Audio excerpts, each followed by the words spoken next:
This episode is brought to you by Tecovas. Because the stock show is in full swing and the Tecovas store in Cherry Creek is ready to hook you up with a killer pair of cowboy boots. Their boots are made by hand in over 200 individual steps from premium bovine, that's cow, and exotic hides in a variety of timeless and trendy styles. They had those powder blue cowboy boots that looked amazing. I don't know what I would wear them with. Well, what am I talking about? Just wear them with stretch pants like I wear with everything. Stop in and enjoy free drinks, boot shines, and custom leather stamping or branding to make your boots truly one of a kind. They would look a little much with my brown. No, you know what? Maybe I want to go that bright. Powder blue boots, this ridiculous Joanne the Scammer jacket I have, perfect. Head over to the Tecovas store in Cherry Creek North today, grab a cold one, and shop the finest leather and Western goods to get ready for the National Western Stock Show. Don't go gently. Today on CityCast Denver, a local woman is suing her landlord over junk fees, and new data says rents across the metro area could be going down. But how long will it last? Plus, are the most anticipated restaurants opening in 2024 that exciting, or is the never-ending hype cycle leaving mom and pops out in the cold? A special guest is joining me and producer Paul Caroli to round up all the stories that mattered this week. Today is Friday, January 19th. I'm Bree Davies, and here's what Denver's talking about.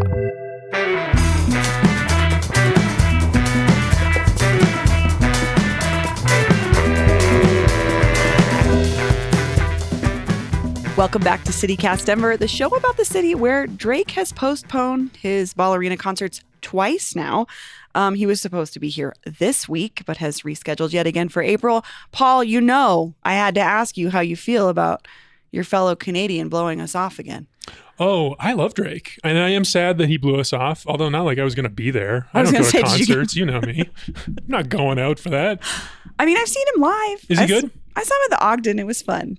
That seems like fun. It was early on. I like Drake, and I like the fact that he's Canadian because he's one of those guys that bucks the stereotype. He makes you look cool. Yeah, he makes, well, I like him for that. And then the same reason why, it's the only reason why I like Jordan Peterson is because he bucks the Canadian stereotype of being nice.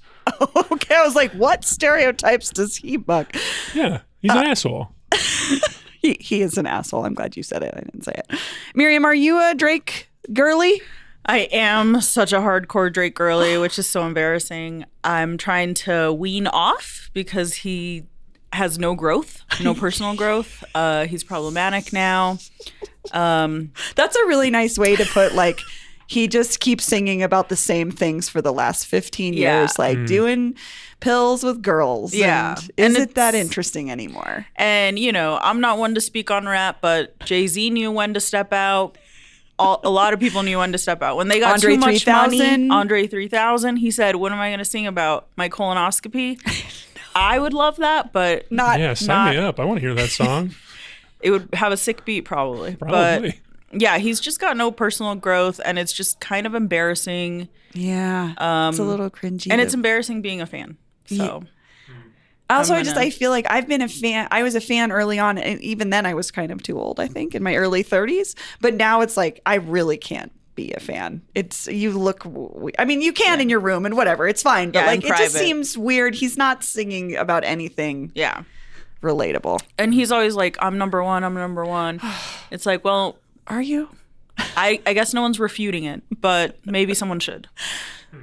I think Yassine Bey called him like the target of pop music. I rewatched that video like 10 times. It's kind of an incredible. I'll send it to you, Paul. It's a masterclass in interviewing, but it's a formerly known as Mos Def. Uh-huh. Yeah. And he's asked by this interviewer if Drake is rap, and he just has to straight up say he is pop music. He's like going to Target. It's easy and it feels good, and then he goes into his downfall of capitalism. Blah blah blah.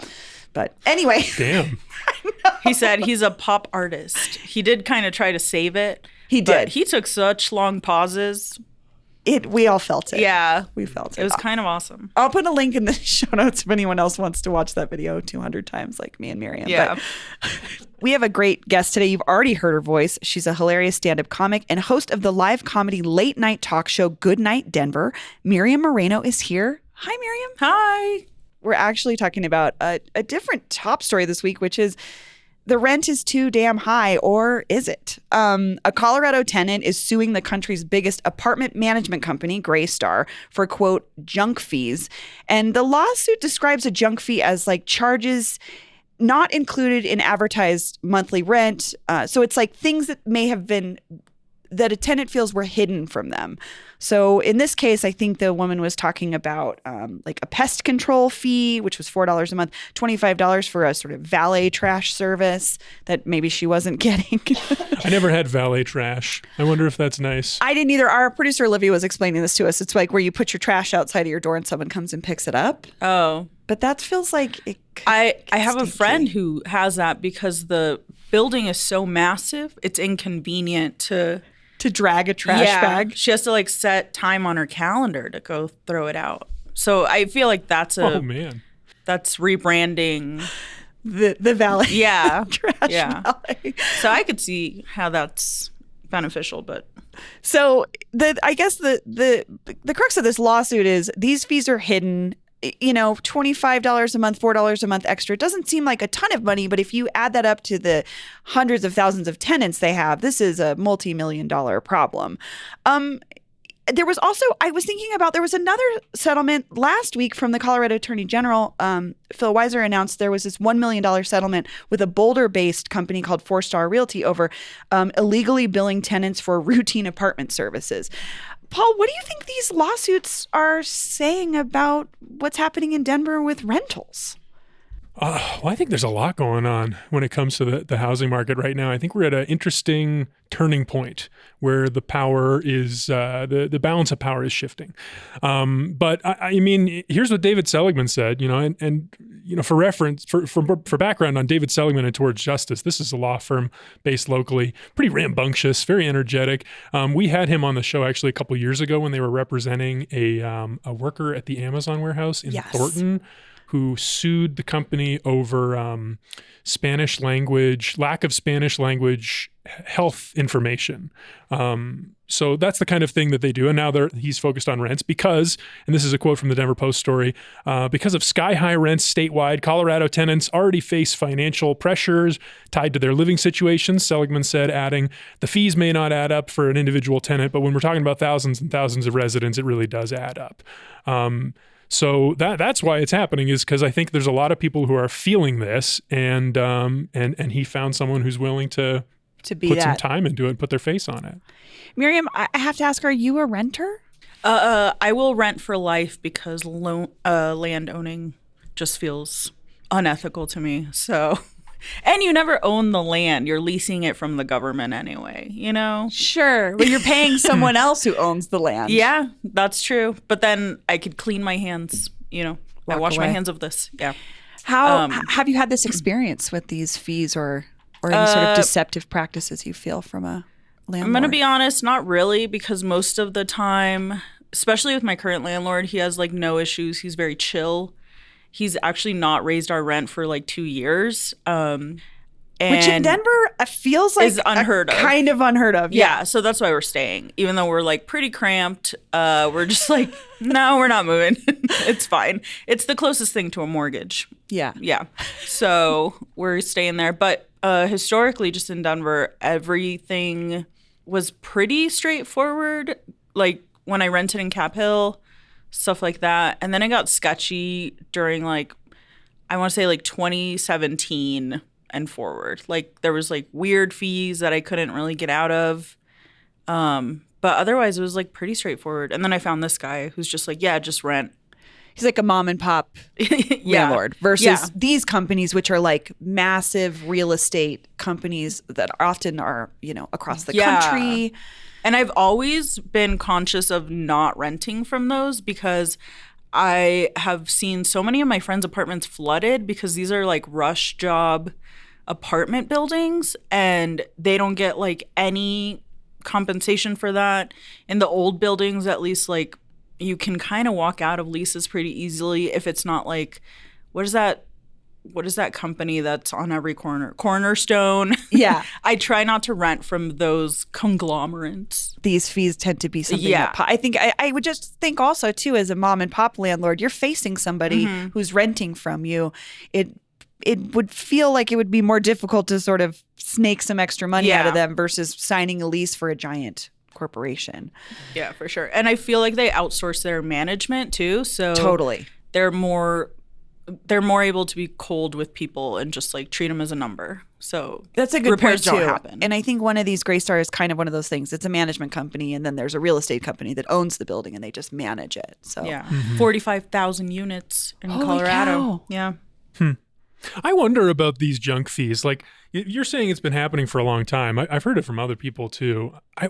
It must work. It must work for these management companies to not just put the true price at the top, because that's what it seems like is happening to me. Like they're offering all these services. There's these fees, what they call services. Valet trash doesn't sound like much of a service to me, but it must work. People must be choosing these apartments over others, and they must be getting more business because of this strategy. Well, and I don't really get it.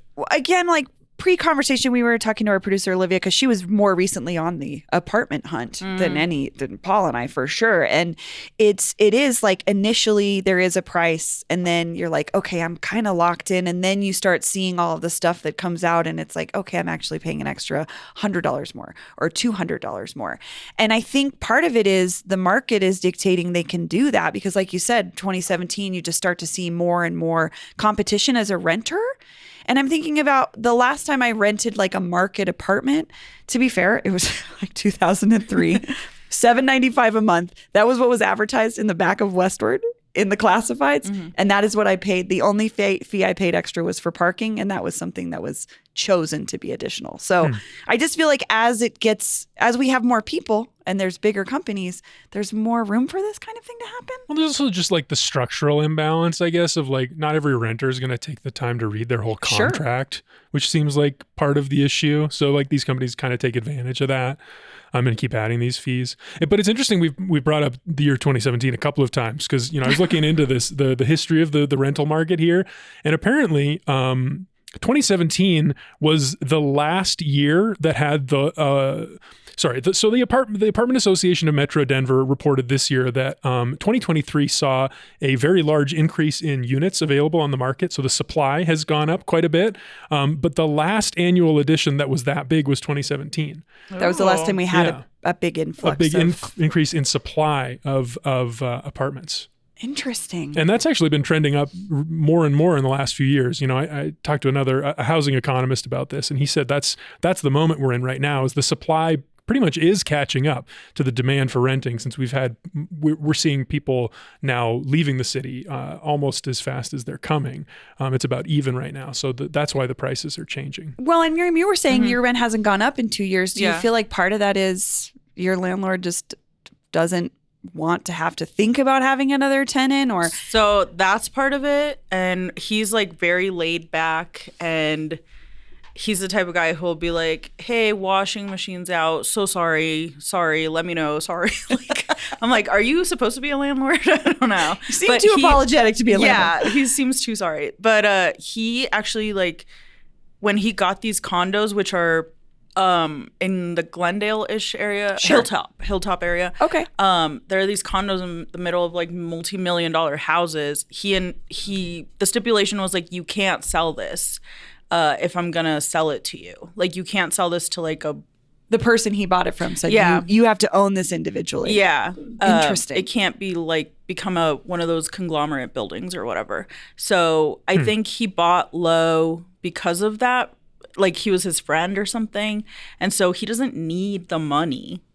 But also, it sounds like maybe he's still passing that savings on a little bit onto you, which is not something that landlords are required to do. Yeah, they're not. By any so means. He's not greedy. I just got really lucky. And then before that, my renter was like, the person I rented from was a friend from work. So like everyone I rented from, I knew face to face. Totally. And I think that's something I didn't realize I was doing, was like, I should be passing on this knowledge to people. You should. I truly think this is the secret to housing in general, is like finding a good relationship. Because when you treat your landlord with like, when you have antagonism or when you're fighting constantly, like that's a pain for them. That's losing money. Yeah. That's costing them money, and they're not going to want to give you a better deal on your rent.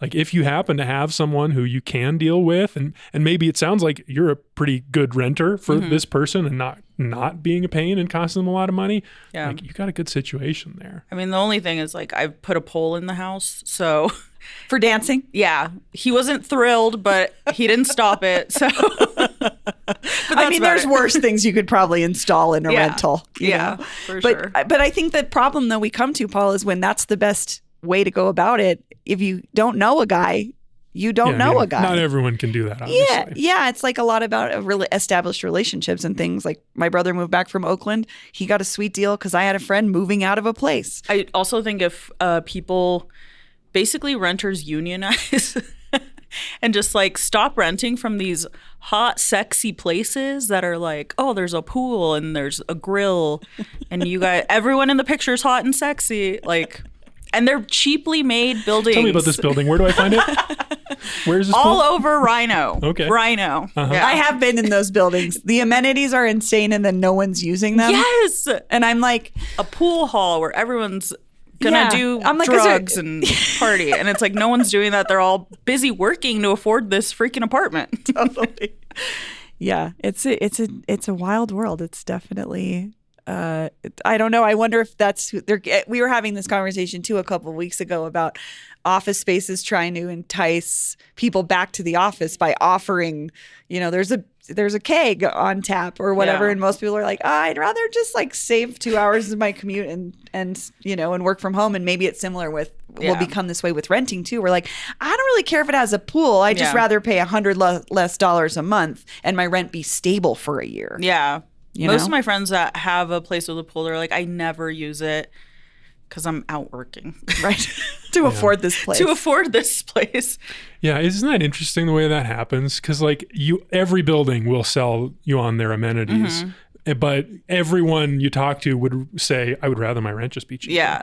But it like must they don't work. listen. People I think it must does be in the renting in moment. these buildings. Well, I think it's like all the young hotties. I don't know why I'm so fixated on these young hotties. You do have something. Something's going on. Well, here. I feel like after people graduate college, they come here because it's like a hip place. And so it's all these young people trying to live in these cool buildings to be adults. Yeah. The audience can't hear my air quotes, but I'm air quoting like crazy right now. Furious air quotes. No, but I think I had that very similar experience coming out of college here, early 2000s. All my girlfriends were bartenders downtown and they lived in all of these brand new builds, ballpark lofts, like these. I wanted to be one of those girlies at the ballpark lofts. But the market was like in the toilet, so they paid nothing. Yeah. Yeah. So you know what I mean? So it was easy to be a hottie at the pool because I remember Sunday fun days at the pool, like at ballpark lofts. It was like everybody was hot, wasted, and 22. Everyone was hot. And that's probably still the case, but you're just paying a ton more to be that. Yeah. To be that guy. That's why I'm a Cap Hill girly. Yes. Because the economy. How's the hotness level in Cap Hill? What's It your is rating so right mid. now? Mid? Damn, bunch of disappointing. uggos over there. See, when I used to live in Cap Hill, oof, the hotness average was Tens. yeah. I have to say, I wanted to live there because it's where the weirdos live. It is all the funny looking people. I mean, I was a resident. Same. You're too grunge to be hot, you know? Yeah, I was adding to the weirdo. You're living in the quotient, gritty You're in the city area, yeah. It was the most city-like neighborhood. It that was, yeah. cool. Where there were cool bars. That's why I wanted to live there. I was Same. like, I want to run into people that might hit me or something. Well, and maybe that's why people live in RiNo now, is they want to live where the cool young people are. So. Young people. Well, across cool young steel people, meal. call in and let us know. Young hot. Where are young the hots. hotties? Where are the uggos? You can call the hotties or uggos in Denver hotline at 720-500-5418 and let us know what is the hottest neighborhood in Denver for hot people and what is the least hottest neighborhood in Denver for uggos. Finally, we're doing the work that matters. That's on Where's the show. tens? Where's the Finally. ones? Yeah. Where's the tens and the ones? Well, I think that's a great place to end this section. And we are going to move on. When we come back, we're going to talk about restaurants.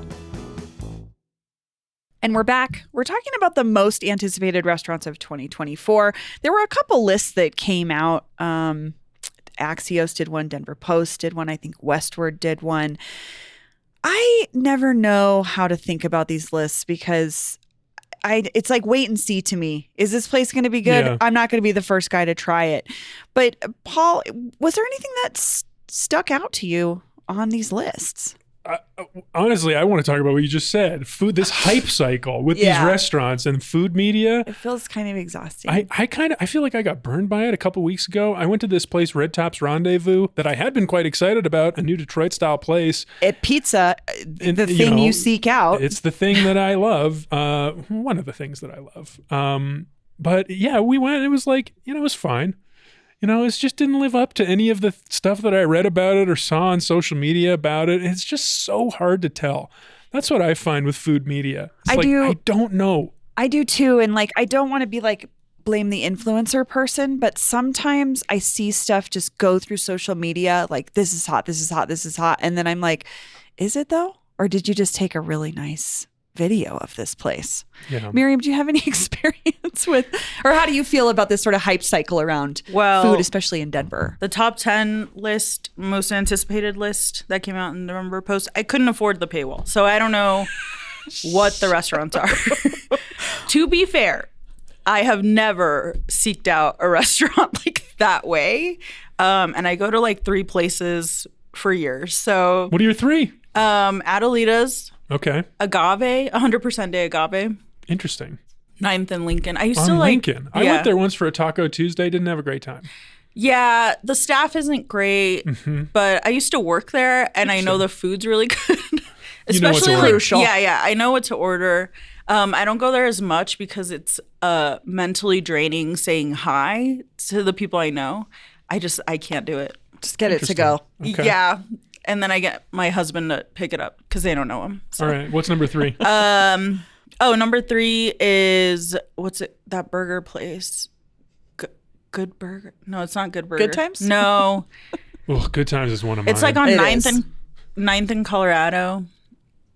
Hotties. Hotties. Yeah, I was like there a couple weeks. Hotties good. It's good. They got a good veggie burger, good drinks. Yeah. I've never tried it. Slammed last Friday night. I was just walking past, go to Postino. That place, that's a hot spot, that Hottie. Interesting. Also, Postino, I really wanted to like it. And then I'm like, I have to get a bunch of stuff to make one meal. I don't like that. It's a real tapas situation where you're like, this feels like a grift. But I like the atmosphere. If I drink enough wine there, it doesn't matter to me. The atmosphere is cool. I like the ambiance, the way the place looks to me. I enjoy the sunglass wall. Yeah. Yeah. I'm into it. Very fun. Can I give you my real answer for most anticipated? This was on the Denver Post. Because I did want to give listeners some actual. My personal most anticipated, inspired by the Denver Post, which I'm glad they put it on there, but Buc-ee's. The giant gas station and food, I don't even know what to call it, phantasmagoria that's coming to Loveland. This is apparently a big thing in Texas, but I've always seen, videos and stuff about this place being great and all their food being awesome, and I can't wait to see it. Do they have restaurants inside of the Buc-ee's or no? I kind of think it's like a food court vibe. Oh, okay. They have some prepared foods, but then they have a lot of their own branded products as well. And then about 1,000 gas pumps outside. I think that is wild. I'm going to test this by taking my husband there because he's a person that spent a decade on the road in a band and he's eaten at every kind of gas station that's ever existed. And I think he'd be a good gauge of is this worth the hype? See if he's into it. I mean, I've been driving past this place on I-25. You can see they built it on top of the hill. It looks downright biblical. This place is and people are excited. I had some friends they're talking about it ago. I would agree with your description is how I feel like people explain it to me. That's what I keep hearing too. Biblical, yeah. It's BUC-EES. It looks like Busey's to me, or Busey's. That's how I know it's not a thing. This is our I know. Forget. Let's go on. Okay, so we've got some bagel places on here. Odell's Bagels. Bagel seems like it's going to be a trend this year. Oh, there was a new one that opened up across the street from my house. Call Your Mother? Call Your Mother. Pretty okay. The one in Hilltop? Yeah. You said Hilltop, right? Yeah, I'm excited about that one. I don't live too far from there. Yeah. But I went to the Call Your Mother in Cap Hill a couple months ago. It was really good. This place is dying for us to come in there because we talk about it all the time and I have yet to try it. It's good. I get the lox one. That's kind of what I would be going for too. I'm a classic gal myself. But there's a new place, Odell's Bagels. Oh my gosh, what else is on this list? Sea Burger and Sea Bar. Welton Street Cafe is just reopening finally in its new space. Honestly, this is my favorite story. I was of wondering these about stories. that. Yeah. The food, we know the food is bomb. I just hope that this space is like works better for them. But that's more of a, that's just like an update on something we already loved. Yeah. Rich Spirit Bagels. I don't know. It's a mix of things. There's a Black Belly Market in Denver, which is a butcher. Hosea Rosenberg. Yeah. He's got a spot in the first Black Belly in Boulder. Good breakfast burritos. It's like a butcher, so it's like not that exciting for me. Actual market, or is it like a cool thing? It's a restaurant. Okay. I don't know if I would call it a market. I think they do like you could buy. It's not a carniceria. It's a play market. Oh, okay. It's like it's a concept. It's a play on a. Yeah. It's definitely one of those kind of things. But it's good. The good breakfast burritos. That's what Crowd Peyton pleaser. was saying was the breakfast burritos are really good. And I don't know. Breakfast burritos are tough because I feel like we all have different expectations for them. I'm a Santiago's person, but I like they're small, they're easy. Some people think they're too flat. These ones at Black Belly look massive. Yeah. And looks pretty good. I'm not trying to take a nap after I eat breakfast. Some of these things will knock you out. Yeah. Yeah, I don't know. It's always like a wait and see. We'll see what sticks. We'll see what sticks around. We do definitely have sort of some culinary empires here in Denver that are expanding.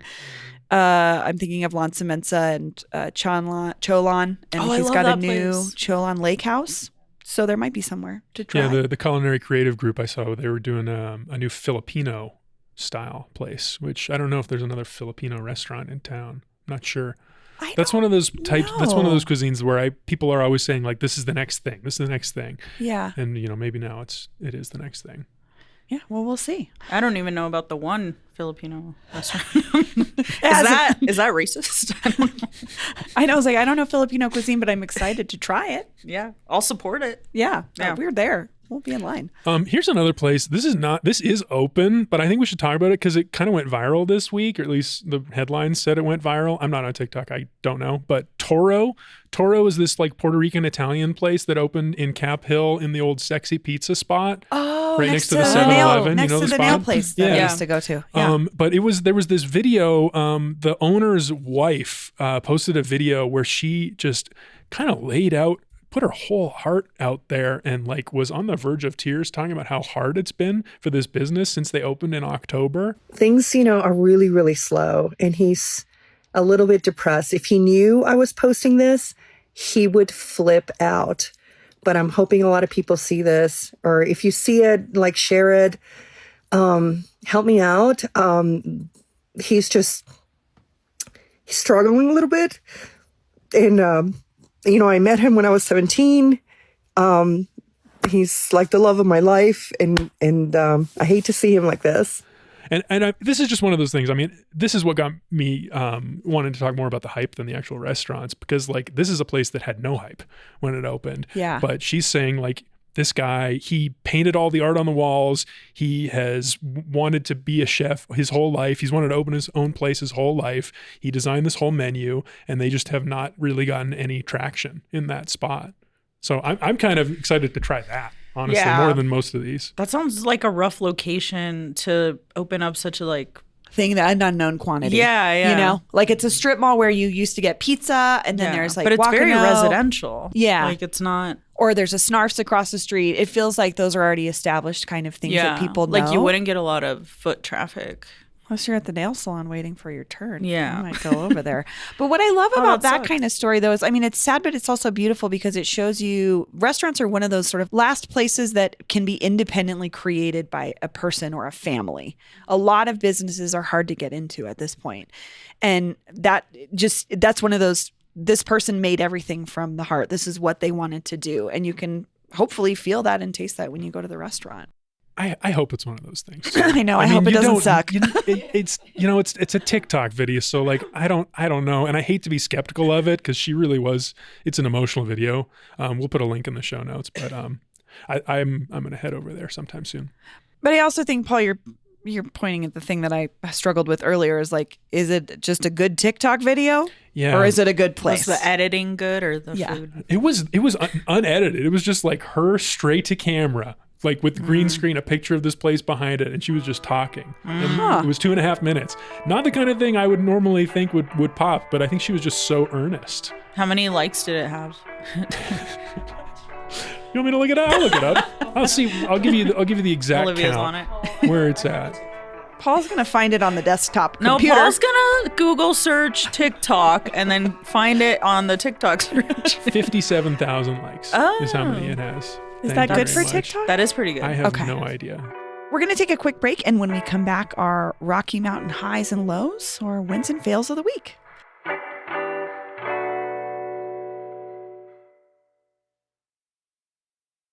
All right, we're back with Rocky Mountain highs and lows, our wins and fails of the week. Cool things that happened, things that were not so cool that probably sucked, that happened here in and around Denver. Paul, do you want to start with our fail? Yeah, I got a fail. This is kind of a follow-up to something that happened earlier this month. There was this story, it was like right after the Colorado Supreme Court made their ruling about Trump being on the Republican primary ballot. And taking him off, basically, which is going to be appealed to the Supreme Court soon. But anyway, there was this break-in at the courthouse, the building itself, late at night. And at the time, we didn't really know much. So my fail is we know now, thanks to the Denver Post, that this break-in cost $35 million in damages. Because Was he in there like smashing priceless statues? You know what I'm saying?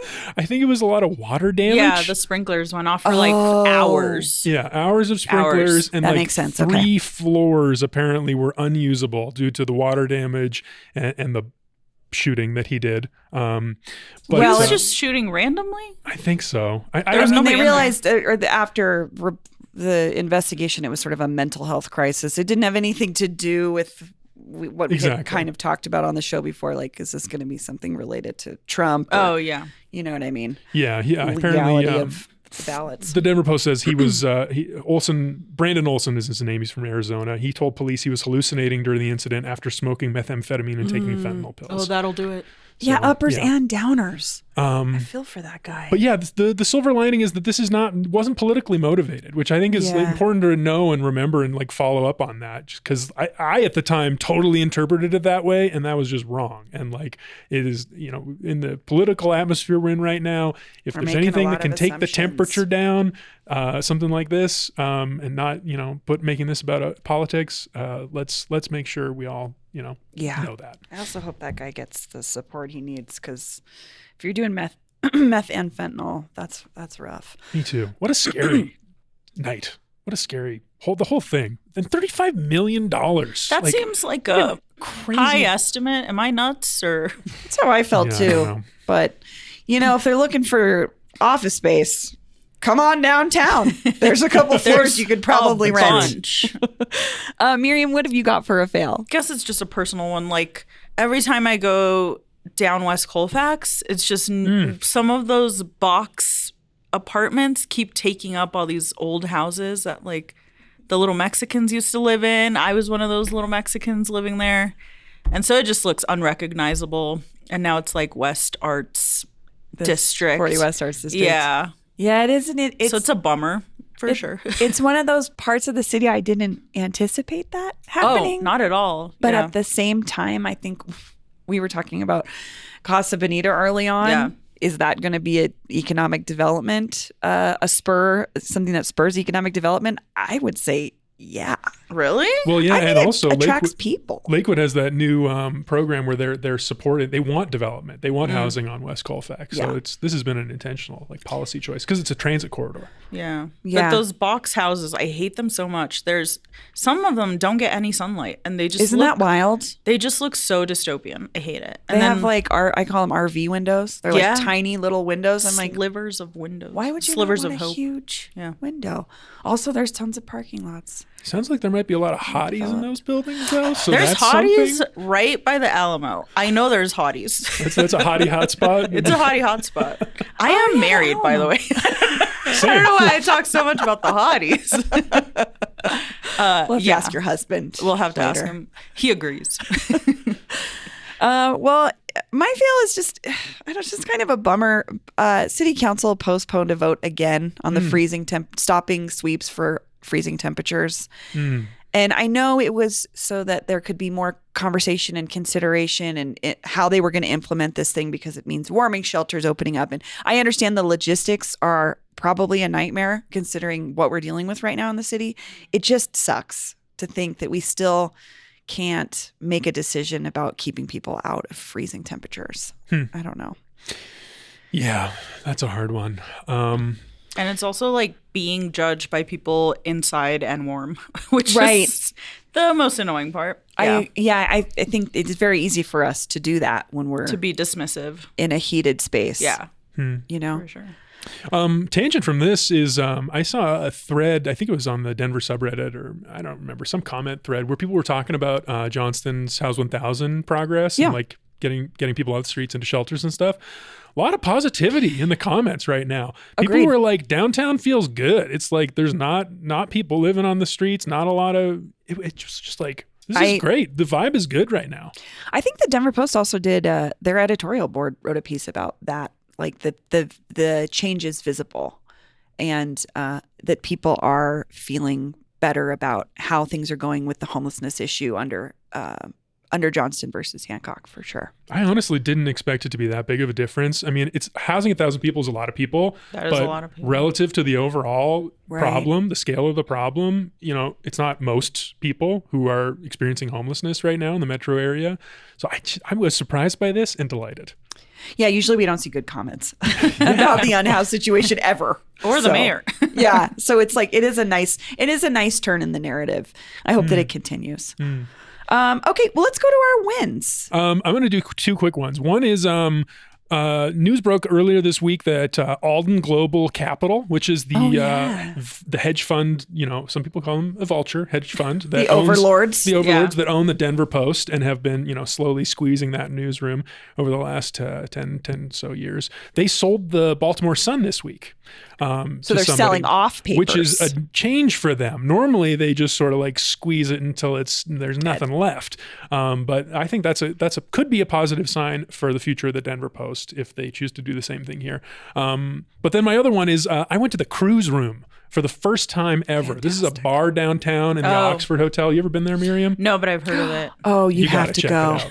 It's like It's beautiful. it's small, which is what I loved about it. Like, I don't know The why. booths. I never thought about this before, but like bars, big and airy, not nice. Small, intimate, beautiful lighting, red lighting, the Art Deco on the walls. It is gorgeous. It's like that. sculptural on the walls. Also, you're making a great point, Paul. It's like when you go into a brewery and you're like, oh, I'm in someone's garage on a picnic table and it's loud AF in here. Yeah. Cruise Room is like chill, quiet. The lighting is low. They have a nice jukebox. The drinks are good. killer cocktails. Yeah. Just killer cocktails. And the French fries I thought were fantastic. Oh, that sounds good. In my ongoing search for the best French fries, that's up there. What is try your top three?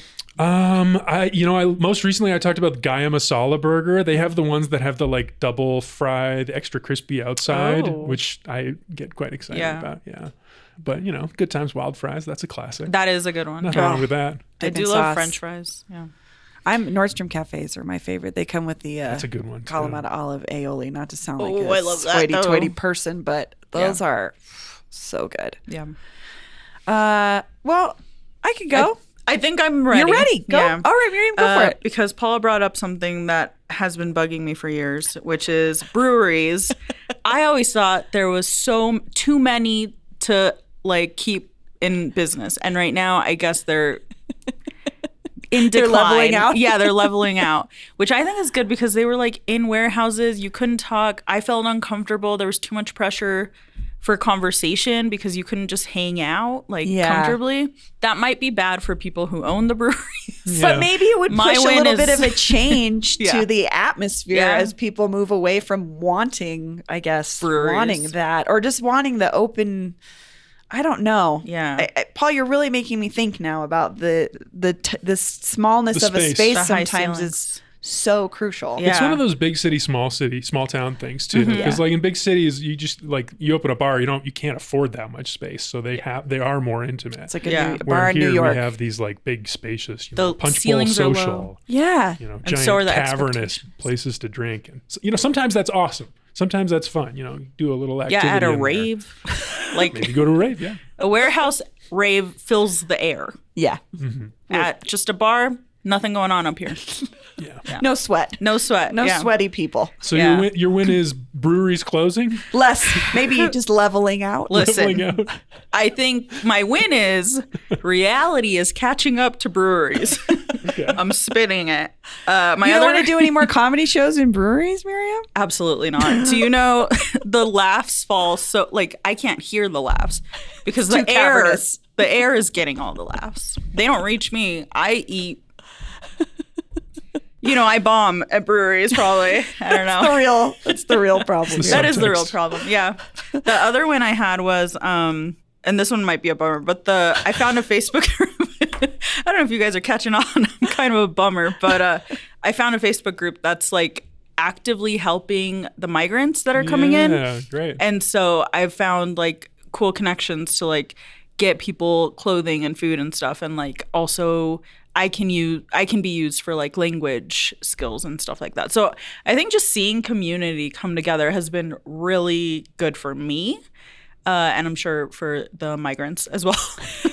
No, that was actually my win this week too. Oh. Was the mutual aid aspect of this, because initially I think when the migrant situation was really ramping up last year, the government was trying to do a lot. And Yeah. it was like, you can go to these places and drop off clothes. And they are, and that's wonderful. But what I loved about this was people took it into their own hands to say, actually, I already have a network. Let me connect with my network and see what we can all put together. Because if we know anything, I mean, I probably have 3 extra jackets in my closet. Yeah. You know what I mean? Me times 10 people in my neighborhood. That's already a bunch. Yeah. So like I loved that. And I'll share our newsletter editor, Peyton Garcia, shared a great list in the newsletter earlier this week of articles about the people doing the organizing, which is, it's just like so cool. Some women are they're organizing like work for some of the gentlemen who do like construction. They're making sure that they get the gig. They set it up. They drive them there. They're doing a lot of this like little minutia that we don't think about when we think about what people actually need. Yeah. It's like money is great, obviously. Food is wonderful, but like maybe a drive to meet somebody for a job or just stuff like that. And I just loved seeing people doing that and feeling really good. Also just about, hey, I've got something that I can leverage here, which is community and resources. And the language barrier is such a big part of like not being able to get from point A to point B. Totally. And I don't think the government cares about that.